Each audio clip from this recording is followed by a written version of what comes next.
The economy played a starring role in last night's presidential debate. Marketplace Morning Report is supported by UKG. UKG is a partner that delivers HR, pay, time, and culture solutions designed to help build a great workplace for everyone.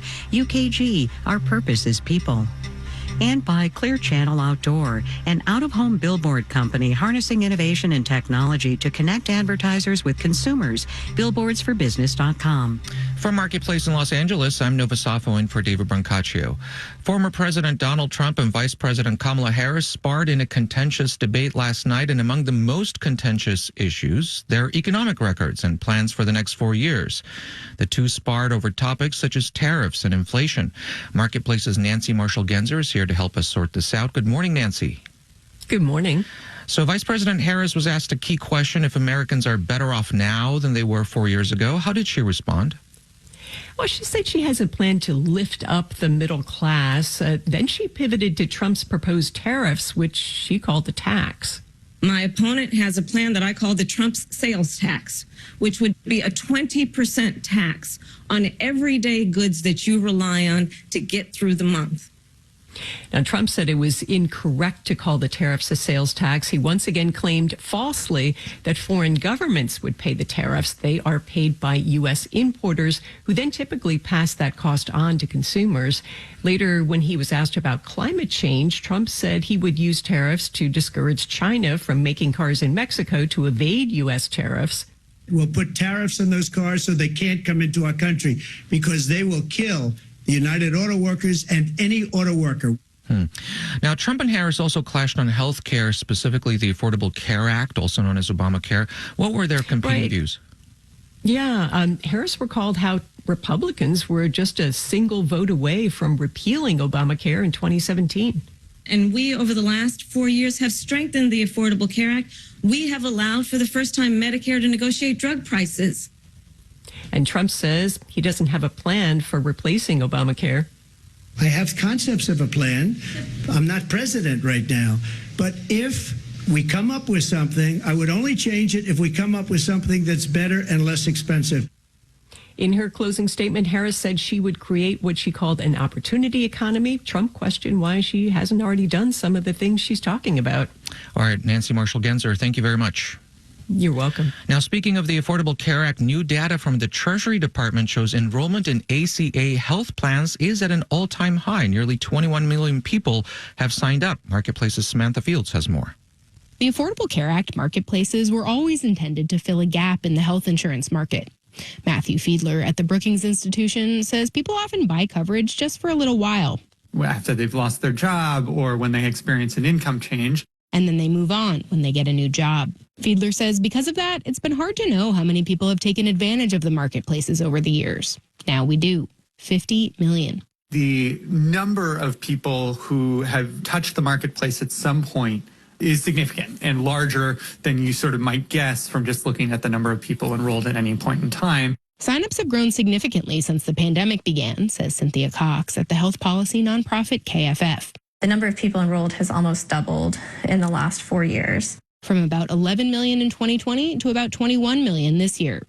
Largely because the Biden administration and Congress made subsidies more generous, which has made buying coverage more affordable. It used to be that before these subsidies were available, a family or a retired couple might have to pay like 20% of their income. Today, that's capped at 8.5%, and many low-income families can get insurance for free. These enhanced subsidies have made a huge impact. But they're only in place through next year. And if they're allowed to expire, Cox says she expects the uninsured rate to rise. I'm Samantha Fields for Marketplace. Let's do the numbers.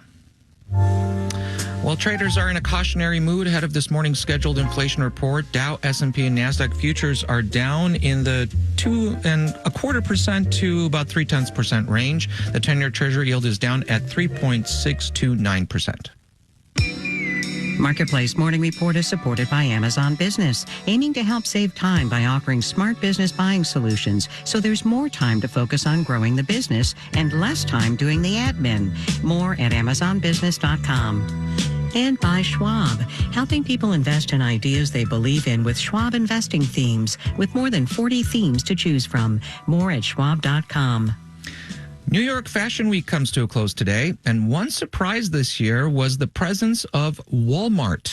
It was the first time for the country's biggest retailer, and it was a prominent example of how Walmart is trying to tap into a new market. Marketplace's Elizabeth Troval reports.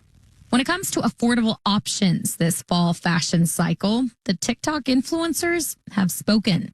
If you haven't heard, Walmart is slaying the game. I don't think you're ready for this Walmart haul. Do you see this? I did some damage at Walmart, and I'm going to show you guys what I got.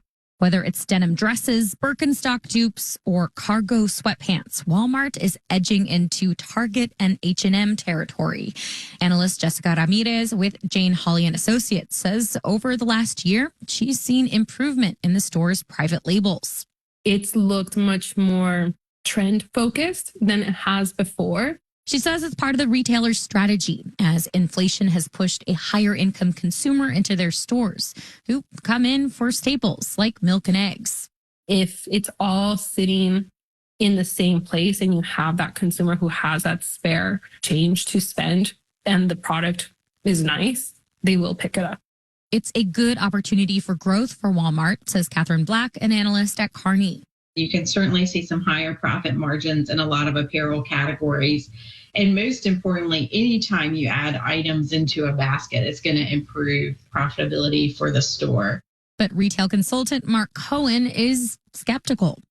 This is an age-old story. He says they've tried fashion before, and it just hasn't stuck.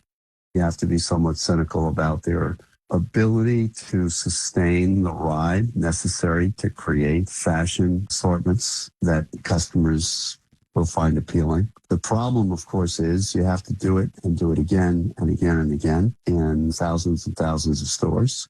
And that goes beyond the clothing itself, he says. Walmart still trails behind stores like Target in how it presents its clothing to customers in an appealing way. I'm Elizabeth Troval for Marketplace. Walmart as a fashion icon. Who knew? I'm Nova Safo with the Marketplace Morning Report.